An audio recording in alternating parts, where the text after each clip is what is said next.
So thanks very much for joining me this afternoon, Drew. It's really kind of you to give your time to talk about Scottish PEN, the history of Scottish PEN.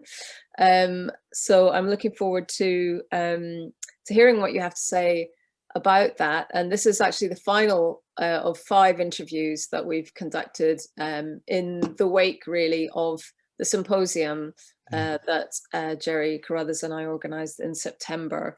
So really following up on that and trying to get some more personal perspectives. We've been working on the archives, looking at lots of papers, but it's really good to hear from current members about what their experience of PEN is and their knowledge as well of the history of PEN through that. So that's really what we're going to cover in the next few minutes. So I wonder if you could just start, Drew, by saying a bit about why you joined Scottish PEN, when that was, a bit about its kind of importance to you. I joined Scottish PEN. I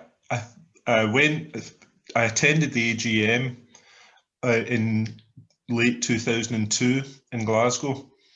My first novel had been published shortly, about 6 months or so, whenever it was before that, and I went along. I'd heard of Scottish PEN. I didn't really know that much about it, but a writer called Linda Cracknell was published by the same publisher, and we had been chatting at one point, and she had mentioned it to me.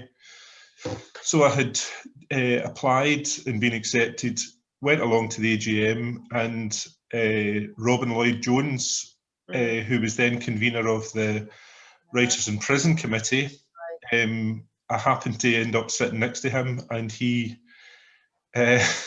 spun a little web and I crawled in. Ensnared for the next 18 years. Yes.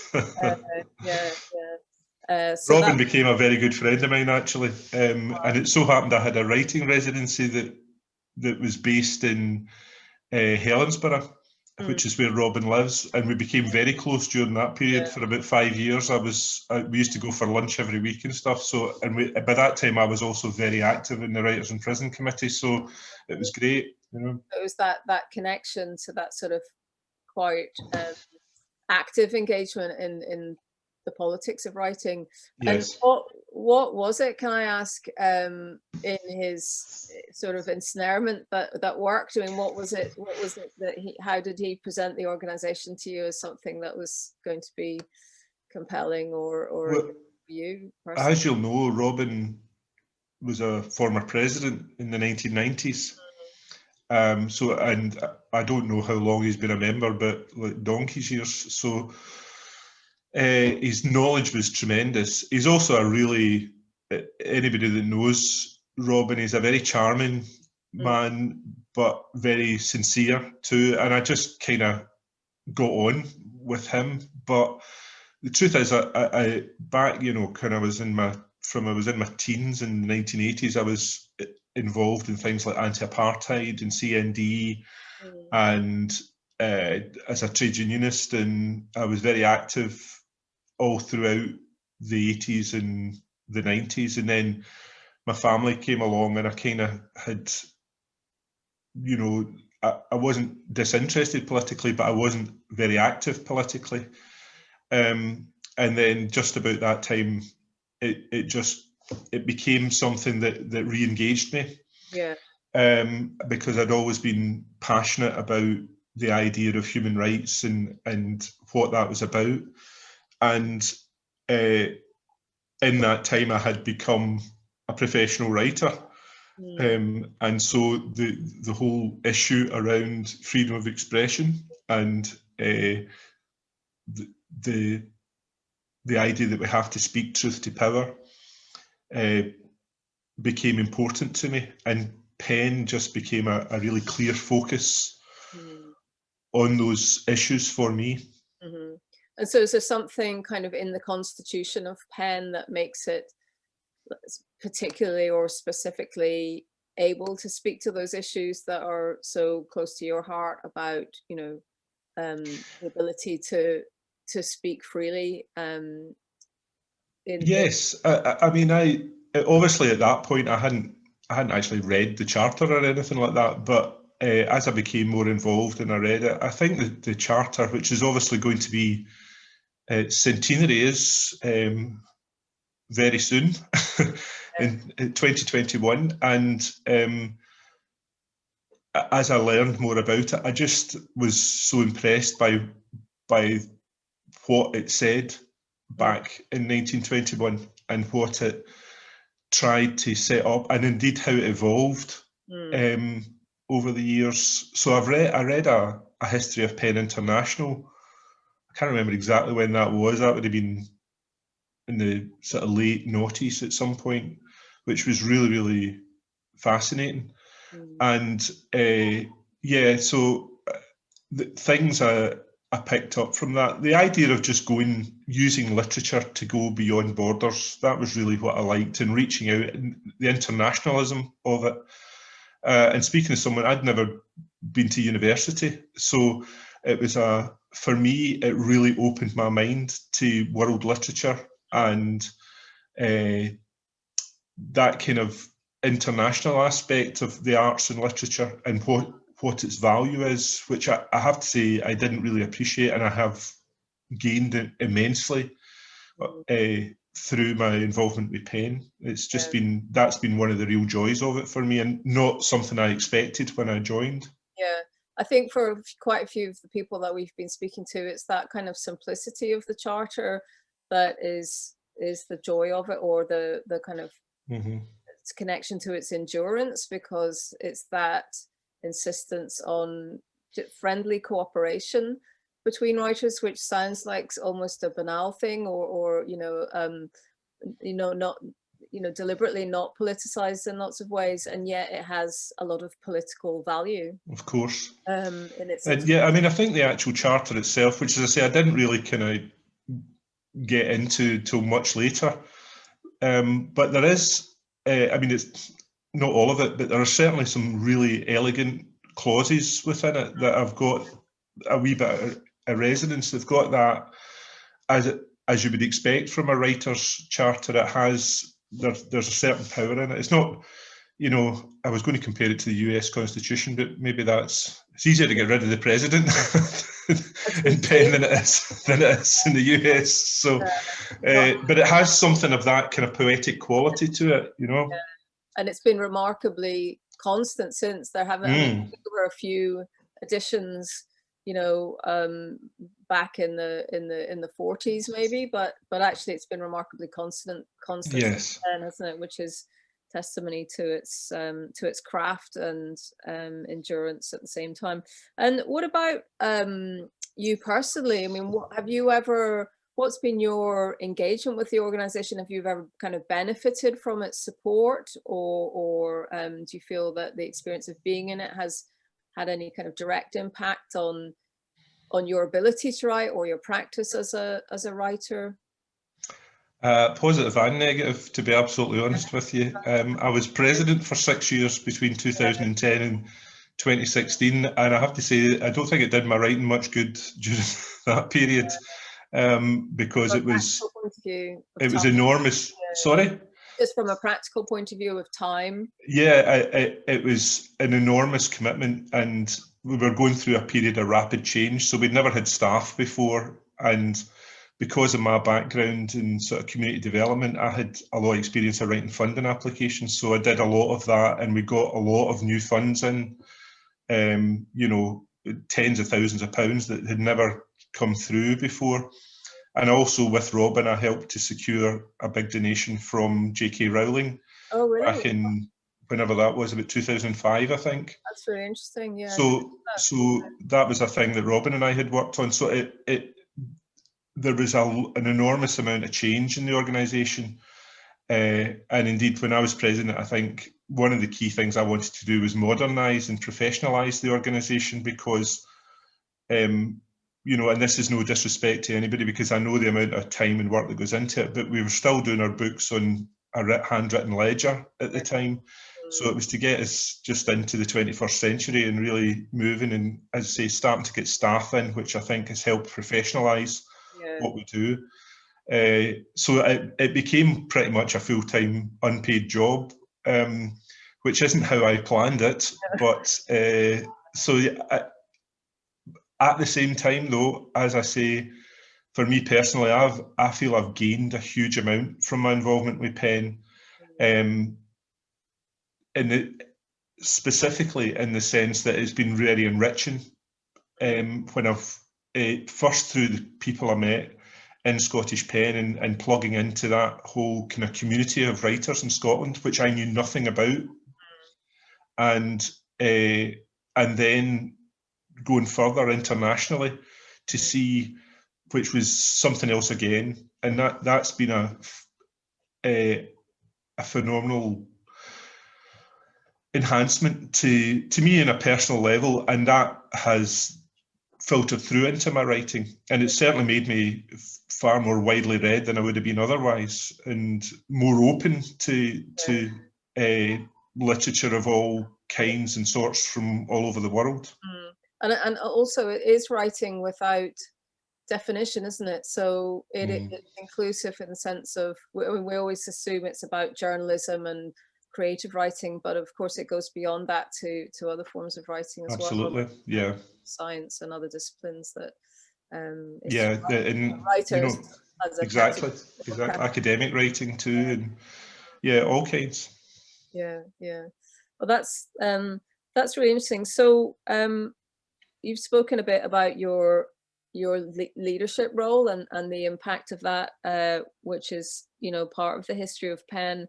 Are there any particular events or debates either in that time or you know, from the point of your involvement onwards that you think were particularly crucial or influential in kind of shaping thought about writing, or shaping even the organization, with a particular kind of congress, or even just like an event on writing?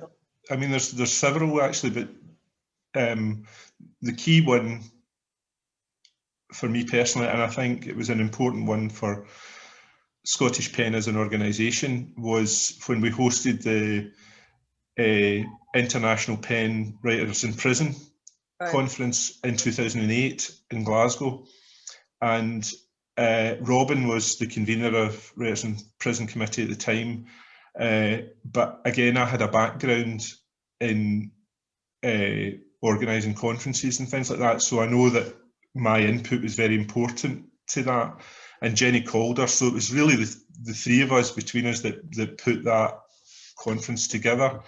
And in all modesty, I think it was a great success, and it was a real fillip for the organisation at that time.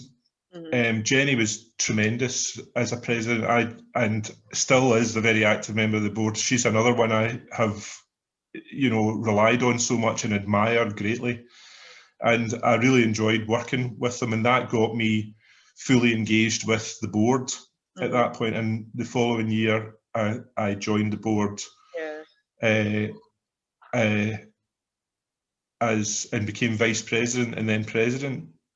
So yeah, that was a big one.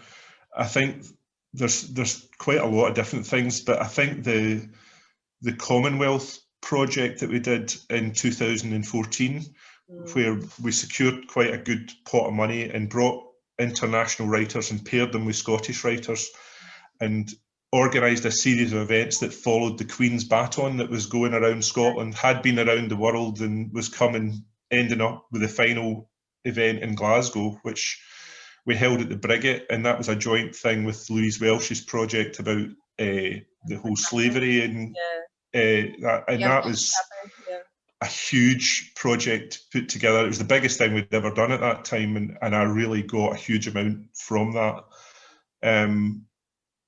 And so, yeah, I think that was a big step for us. Almost 6 years ago, in fact, it's been in the news again this week, was the Charlie Hebdo, you know, the horrendous terrorist action in Paris that time in January 2015. And we set up a series of events called 'Are We Still Charlie?', which I chaired, and I think that was a really important moment for when the idea of freedom of expression really came to the fore in the collective mind. And I think Scottish PEN and PEN International, for that matter, we played a hugely important role in taking that and trying to make sense of it for people, and not of the massacre. I don't mean make sense of that, but why it's so important to defend freedom of expression. And it's very easy to make, you know, the I am Charlie or kind of gesture, but it goes a lot deeper than that, and I think that was a key thing. Just exploring the absolutely, that was a huge thing. So I'm quite proud of what we did during that period. There was another one again in 2010 when Lou Chabot was the first ever PEN. I mean, hundreds of, well, not hundreds, but dozens of the Nobel laureates for literature have been prominent PEN members, but Lou Chabot was the first PEN member to win the Nobel Prize for Peace. And of course, famously, the Chinese authorities had him in jail and wouldn't allow him. So he was going to be represented by an empty chair, which is a symbol that PEN International have developed. And I was working in a writing residency with schools at the time, and we got pupils to make a chair to, first of all, to celebrate the 60th anniversary of the, or the 60th anniversary of the, sorry, it was the 50th anniversary, it's 60th this year, of the Writers in Prison element of PEN International. And one thing led to another, and we actually ended up, this group of pupils I was working with, they made a second chair, which was called a chair for Lou Chabot, which was then sent to Oslo for the ceremony. And it was good coverage. It was an amazing experience, and that chair still sits in the Norwegian House of Literature on public display. Like monuments, really, yeah. It was a really good. I mean, it was actually part of my job, if you like, but I integrated it with that, and it was just a tremendous experience. And I know a lot of those young people, it was a absolutely formative experience for them.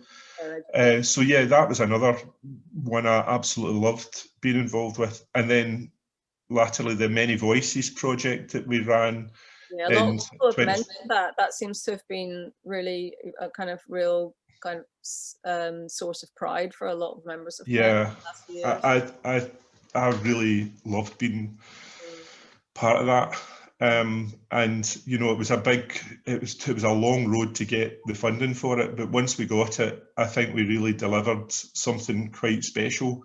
And I would love to revisit that in the future. I think it's, you know, we took on a lot of really difficult issues about gender, which is, as you know, is a massive issue within, well, generally, but particularly within the literary community. And the whole thing about freedom of expression and hate speech and all the rest of it, it's the issue that it seems to be crystallising around at the moment. And I think the work we did at Many Voices really could find a place in that. And I hope that's something we're going to pursue in the near future. I think a lot of people mentioned that as a marker, or as a moment at which it was an opportunity to get new younger writers involved in Scottish PEN. That it was about tackling debates that were, you know, not specific to a different or a younger generation, but that were kind of going to be crucial to them, and that they would be engaged with, and as a result would get drawn into seeing the broader importance of Scottish PEN as an organisation. And that's another question, I suppose, is whether you feel confident that there is that kind of next generation to take PEN forward, and if that is a concern, because it seemed to be a slight concern with some of the other interviewees, is I suppose a lot of those writers maybe are at a point in their career where they're very absorbed in establishing themselves and maybe aren't taking on the kind of hours, you know, that you described early on in the interview. But is that something that you have been thinking about as well? Yes, I mean, when I joined 18 years ago, I think I was regarded as one of the young ones. Yeah. And yeah, I think there is a job for us there to really engage and involve the younger generation of writers. I feel very confident that we can do it. I think that we've got a lot of genuine strengths and qualities and assets that can make that happen. I believe that we're going to, we're doing some planning work at the moment, which I'm involved in, and I think that that's going to be one of the focal points of it. I'm not young enough to do to sort of make that involvement. In fact, I think there's something in the nature of it that it does tend to be older and more established writers that become active in PEN, and there's a kind of obvious reason for that. But nevertheless, I think the way that we operate are things like the imprisoned writers, or Writers at Risk as it's now known, and Writers for Peace, and the women writers. I think there's signs there that we're engaging on a level that is going to attract younger writers, and I think that we can give them, it takes several years for you to sort of get, or it can take several years for people to sort of percolate through and get more involved. But I believe that we've got the right ideas to do that, and I have to say, having the professional staff, our present staff of Lisa and Caroline are just amazing. They're fabulous, and indeed we've been very lucky that way with Nick in the past as well, and Christina Haney and people like that who've all done a great job for us, and they're all younger, and I think that helps, so not that there's age discrimination in our employment policies, so none of that stuff, but yes, it does help, because they're all kind of some of them were under 30, most of them were under 30, and Nick was in his early 30s, so I think that helps too. Yeah, I think, and also, as you were saying, the more you professionalize the organization and create paid employment, then the more like the less reliant you are on people with spare time, which is a certain, has all kinds of kind of age and class kind of implications, doesn't it? Definitely. I suppose.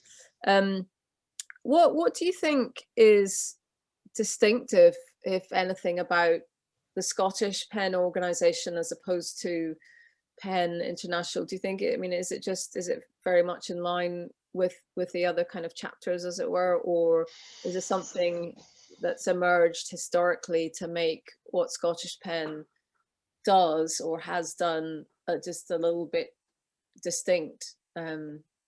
I think all the PEN centres have their individual personality. It's certainly everyone that I've engaged with, and that's dozens of them that I have had direct experience and involvement with, which is always interesting in itself. But as I say, I think they all develop their own personality. Yeah. And that's to do with your literary heritage. It's to do with the politics of the country. There's all kinds of factors in that. So yes, Scottish PEN does have a distinctive character, and I think that it has a distinctive character within PEN International. I believe that when Scottish PEN was established in 1927, they had to really fight for that, because at that time they were just sort of expected to join English PEN, because it was regarded that, well, they write in English, so, and they're in the same, why wouldn't they just join that? And that was a really important step in PEN International, to have that recognition of a non-nation state centre. And there are, I don't know what the exact number is at the moment, because but there are over 150 PEN centres around the world, and about a third of them are non-nation state, and some of those are actually quite niche in the sense that they're based around. So you get Catalonian pen, for example, or there's some quite esoteric ones as well. I can't summon them to mind, unfortunately, but there's, you know, there's a Galician pen and things like that. There's a couple others, I can't recall their names at the moment, but they're distinctive because they're about the cultural identity within a larger nation, and sometimes they're part of a vehicle for national self-determination or whatever. In the Uyghur pen, for example, is a huge and crucially important agent against the oppression of the Uyghur people in China, which is something I didn't even know about until the 2008 conference, and we had someone from Uyghur pen there, and he spoke so movingly. I'll never forget it. It was really moving, and I just discovered this whole kind of nation that existed within China of about 30 odd million folk that, you know, are struggling to maintain an identity. Similarly, Kurdish pen are doing the same within, mainly in Turkey, because their language was banned, as you probably know, for many years. And so there's that kind of activity which is inspiring. So I think all of them have that personality. And ours, it's hard to say. I mean, I think some parties out with Scottish pen might be able to, you know, some other pen centres might be able to answer that in a different way. But I do think that we are well regarded. I think we've always punched above our weight, and we've played a very significant role in the history of PEN International,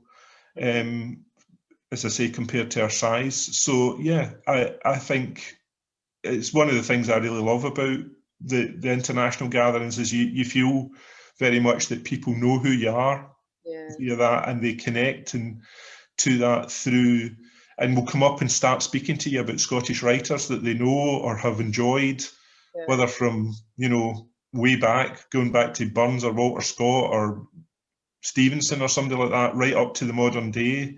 And I always find that really amazing, and it's something I've been able to reciprocate a wee bit by finding out about other writers. So again, going back to that international connection. Mm-hmm. And it's interesting that you say minority languages are often a kind of, not a rationale, but seem to give birth to PEN chapters, and maybe that is part of the distinctiveness of the Scottish one, which was built on almost several minority languages, like that, almost that recognition from the start through McDermott of Scotland being a place where there are multiple languages, you know, albeit in a kind of dominant and non-dominant kind of relationship with each other. I mean, clearly the work that was done in the 1920s to help establish Scottish pen, McDermott was at the forefront of it. He wasn't the only one though. There was Edwin Muir and Robert Cunningham Graham. And Cunningham, I mean, part of McDermott's argument was that he generally wrote in Scots, and the distinctiveness of that against English, and was very much supported in that by Cunningham Graham, who was the kind of epitome of that kind of patrician voice and, you know, and all the rest of it. It's really strange because one of my neighbours where I live is also a member of Scottish pen, a guy called Jamie Johnsey, and he's writing a biography of Cunningham Graham at the moment, and I've been doing, and he's actually the great grandnephew of Cunningham Graham, so that's part of the reason he's writing it. So we've had lots of conversations about it, and he was a great character as well, of course. But it was interesting that he saw the importance of that and was so supportive of it. So yeah, that's a lovely wee story in itself, which hopefully you'll find stuff about that in the archives. So yeah, well, that's a good tip you've got there as well in terms of your neighbour. So I can easily put you in touch with Jamie. He's a really good friend of mine too. That'd be great. So I'm just touching on, you know, you touched earlier on some of these really difficult contemporary debates, which revolve around a lot of kind of identity politics to do with gender and race. Are those challenges that PEN is able to tackle? Are there kind of particular difficulties to do with, you know, I don't know, the technology involved in some of these debates, the way that people communicate with each other, that you've noticed being particularly difficult, or you know, or even a threat to that concept of friendly cooperation that is so fundamental to the organization? Or do you think it's been able to kind of bring that framework to those difficult debates and help in a way and help to address them? Well, clearly the idea of excuse me. Bless you. Sorry, can edit that bit out. Yes, I want to talk a wee bit about the technology, because that's a paradigm shift in the whole the whole foundation of what we're doing. Indeed, I think it's going to be viewed in historically as a real moment these kind of few decades. And I'm not really, I mean, this is partly an age thing as well. I remember when I was doing the schools, work with the schools and stuff like that, one of the things that I started, because they were starting to engage in MySpace and Facebook in its early days and all those things. It's just as Twitter was coming in as well. And it was, you know, the young people were teaching me about it, and I was trying to kind of get across some of the principles of what was happening, and I started to get this idea is like, they don't really understand the implications of what they're doing, you know. And this was still you know, compared to today, a very embryonic stage. And I don't really engage with social media anymore. I find it tedious, but I also find it aggravating and a distraction. And so I'm not the best person to speak about it. But excuse me, I think Nick, when he was with us, he did a tremendous amount of work in kind of going into that. We did the chilling report, for example. And I think there's a lot of work that we can still base in that in the future. And it's about raising awareness of what the implications are. Not that we've got, you know, any great knowledge or you know, expertise on it. It's just that there are underlying principles that I think that we need to try to promote. There was a great session which would have, you know, was done on Zoom, as everything is at the moment in the middle of this pandemic. But Dave Manderson, who's the convener of our Writers in Peace committee, was doing a session. It was just last week, yes. And one of the key things is about how you have to approach these things with humanity. And I think one of the problems is that social media doesn't really, it doesn't ask that of you. And it's very easy to put on a mask and be, you know, kind of arrogant or dismissive or just downright insulting. And I'm not talking about people that are trolling, you know, although there is an element of that input, but people kind of just using it as a vent for all kinds of things. And plus there's the whole misinformation and conspiracy theory stuff. So we're in, societally, we are in I think a period of unprecedented change. And I don't have any answers to that. I do think that the importance of Scottish PEN and PEN generally is going to be even more important, and I think we're going to have to fight to maintain our role. There is an opportunity perhaps to enhance our role, but it's going to be a struggle because there's a lot of overwhelming forces that would undermine that. So I think that's the first thing. So much is fueled by social media and the technology. And it moves so fast, it's just incredible.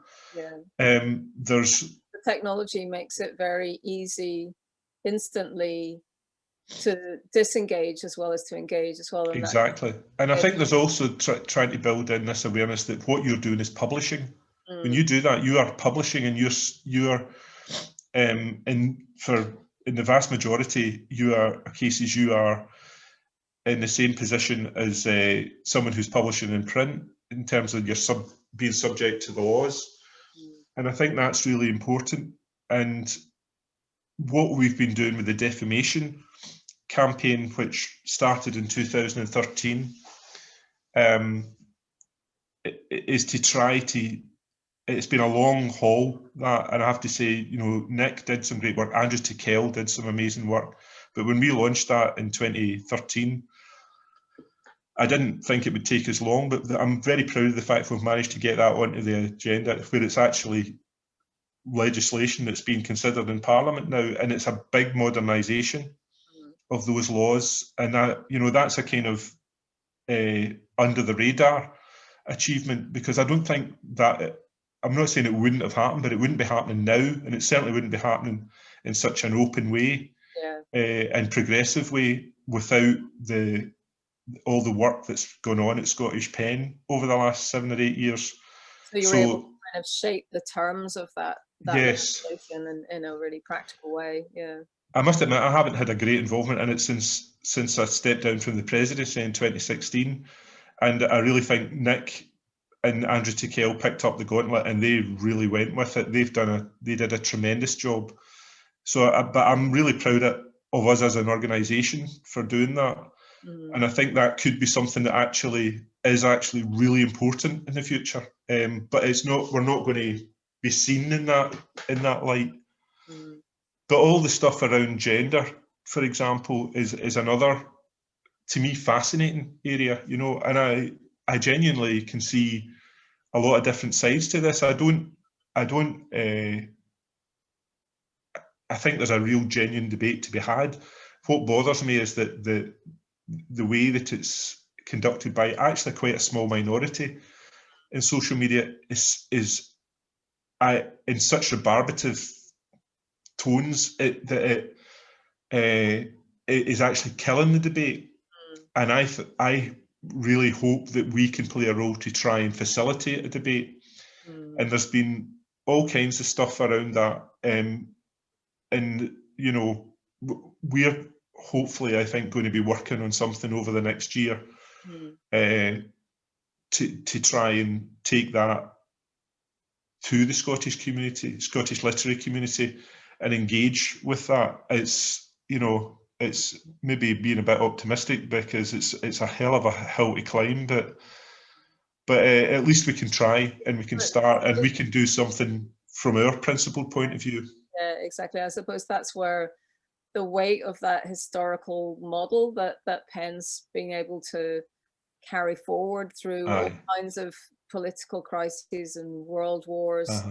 In a way, it's a test of that, isn't it? But it's also perhaps a great asset to be able to bring that historical continuity to a very live contemporary debate, in order to maybe to facilitate of various conflicting positions to be able to work within that framework. When I mean, I'm not going to pretend I've got any answers, but it does, leaving aside the specifics of the gender debate, going back to the social media, I mean, we all know there's these algorithms and the corporate imperative to provide us with what is apparently a free service, but actually is harvesting all this data and information that's where they make their money, and that is driving all of this stuff in lots of ways. And also there are malignant players in it as well, as we know. So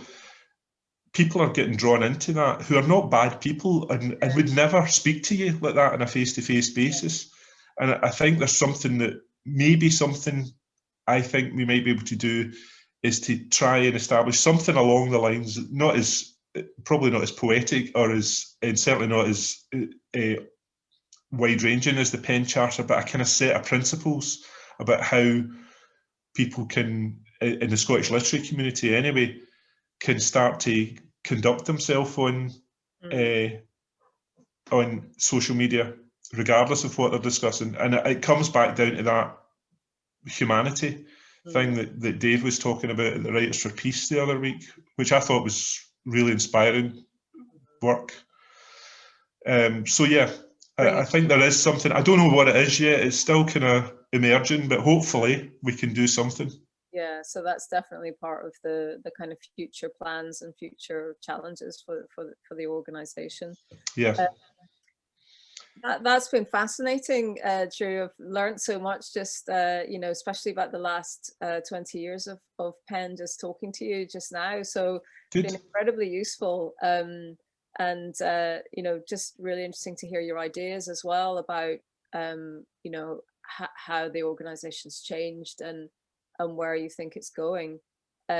So just, yeah, really appreciate your time, and on behalf of Jerry as well, just really thank you for your contribution to